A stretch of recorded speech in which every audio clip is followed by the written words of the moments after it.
Jama-ah has become the latest party to join the Government of National Unity. Out of 18 parties represented in Parliament, 10 have since signed the Statement of Intent. Together, they represent over 70% of the votes.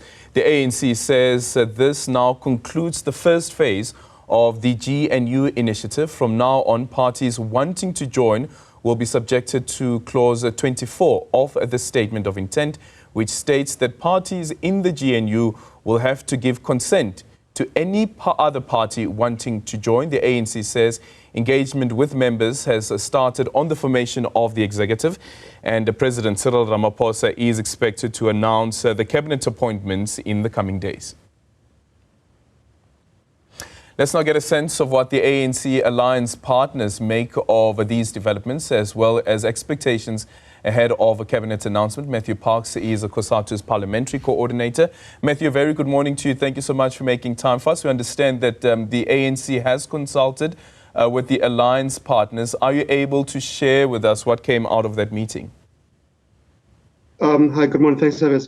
Well, look, it's still been initial consultations that we've had on the principles of a government of national unity, and the ANC motivated for it based upon the premise that no political party won 51% or even close to it. And I think they wanted to show some level of humility and inclusivity and stability by opening up the government to all political parties who wanted to participate. So, it is a work in progress. We expect to have some more consultations with regards to the exact composition of government, in particular, which parties will get which portfolios. Obviously, as COSATU, we have certain views about key portfolios that we think impact upon workers, working class communities, which will be important to us. But we think it's still a little bit early days. Normally, we would have concluded cabinet by now, but now that you're having to not only consult the alliance, but you also have to take into account parties who have joined the GNU, and there's quite a few of them. I think it's about 10 so far. Yeah, it becomes a little bit complicated, but we think we will get there. And look, we do need to get there fairly soon, over the next week, because government needs to get back to work. We've got quite a bit of work that we expect government to deal with. So we also don't have a huge luxury of time as well. Yeah. What's COSATU's understanding of this consultation now? Because it's very different to the previous consultations that there have been. Now the ANC, of course, is going into a government of a national unity. Was there an understanding that, for instance, some of these strategic so-called ministries will remain under the ANC? Yeah, no, they would have to be. They would have to be. And we always have these kind of discussions too, especially on the economic portfolios, for example, finance, trade and industry, employment and labor, public service, and so on, because those are key in terms of running the state. I don't think any single party would want to give up those portfolios per se, but also the key towards implementing the ANC manifesto as well. So it is quite complicated. One does appreciate the space constraints the ANC is under. And now it's not just a question of consolidating lines, but you also got to take into account quite a few different political parties who also have their own constraints. So it is quite a bit of a delicate jigsaw puzzle, but we think it can be managed.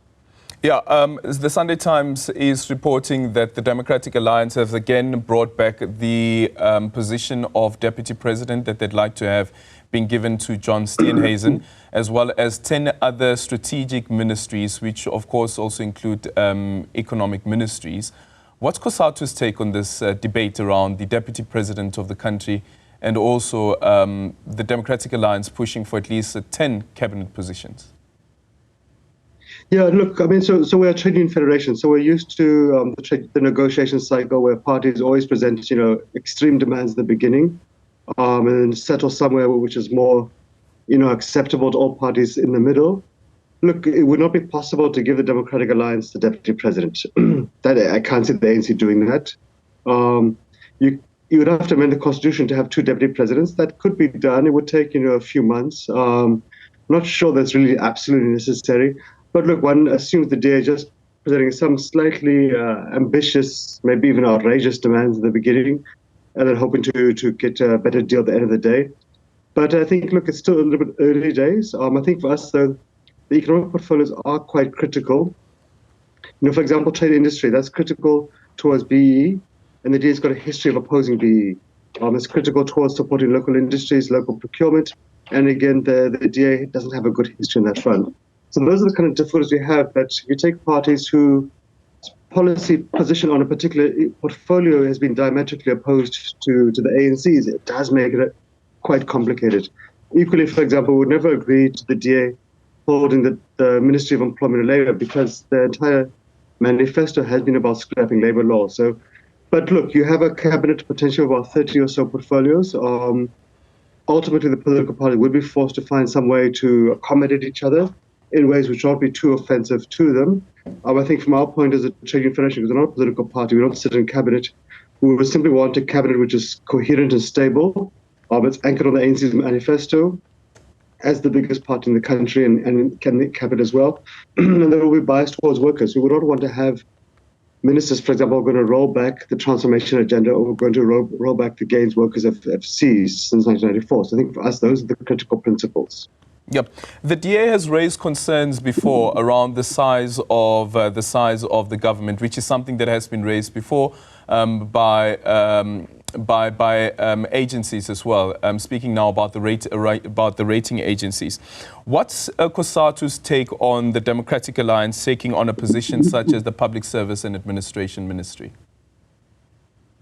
Yeah, look, so, I mean, there had been some initial discussion over the past few years with government about reducing the size of cabinet. And I think that would have been fairly easy to do if the ANC had retained 51%, or if we only had needed to have one or two smaller parties to join. The fact that there's been such a large gap between 40% and 51% is going to make that very, very complicated. I think it'll be quite difficult to achieve because all of these parties are going to ask for some seats at the table. They don't all need to be accommodated in cabinet. Many of them can be accommodated in parliamentary leadership positions, which is what the Madiba administration did in 1994, where, for example, the PAC, the Freedom Front Plus, the then Democratic Party had all been given seats in, committee chairpersonships in parliament. You can also accommodate parties through deputy ministers, but I think you might be able to reduce one or two ministries, but I think beyond that it's going to be quite difficult. In terms of public service and administration, no, that for us would be a red line. We can't give that to the DA.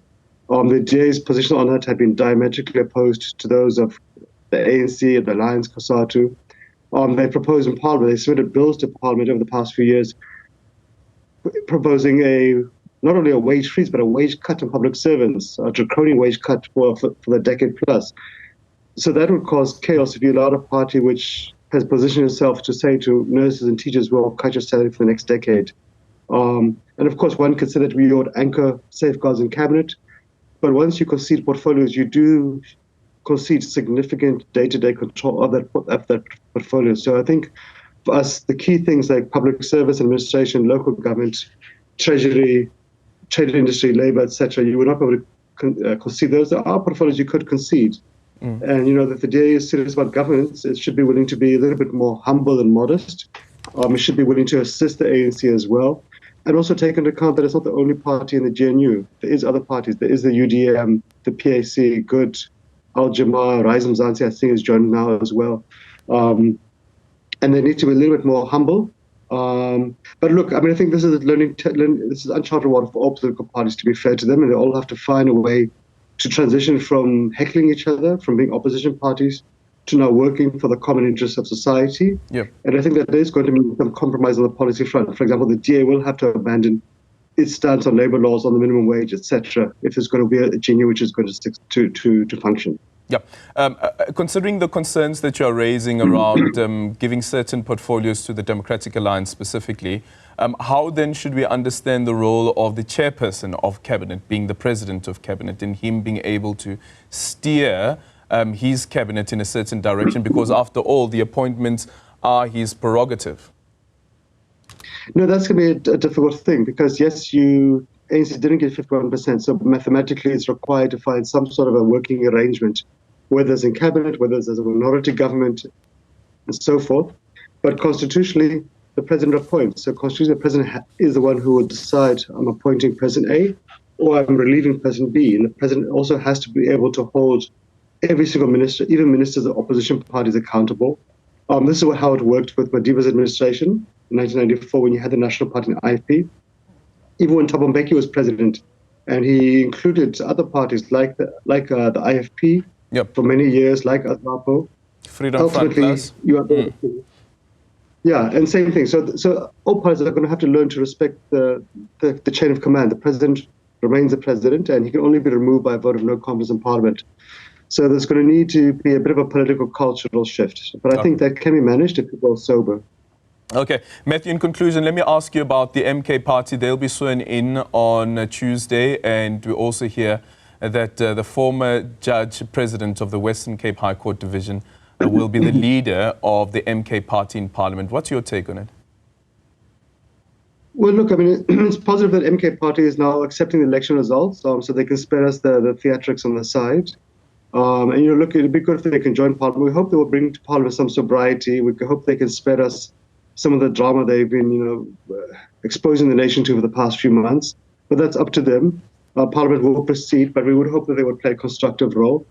In terms of Judge Klope, as far as we're aware, he's not on the list for Parliament. So he's not on the MK parliamentary candidate list that was gazetted and that has been approved by the IEC. Then he can't be a member of Parliament unless they've somehow changed the list somewhere. But you can only change a party list a year after the elections. So once you've submitted the final list and it's been gazetted in the Government Gazette, you can't change it unless somehow you can say that all of your MPs are no longer available and you have to submit a supplementary list. But I think that would be quite a feat of wizardry. But look, let's see what happens. It's up to them. We're not really too concerned about who they bring. But I think the fact is they need to play a constructive role. Parliament has got actual serious work to do. And we don't really have the time of society for political theatrics. We need to see Parliament holding government accountable, passing budgets which are progressive, passing laws, making sure they're implemented by the state. We really don't need to see the soap opera we've seen with MK Party. Okay. Do you know when we can expect the cabinet announcement by any chance? I mean, normally would have been ready by now, more or less. But I think because you're dealing with the GNU, I suspect it will be the next couple of days or so. Okay. There is COSATU's Parliamentary Coordinator there, Matthew Parks. Appreciate your time. Thank you.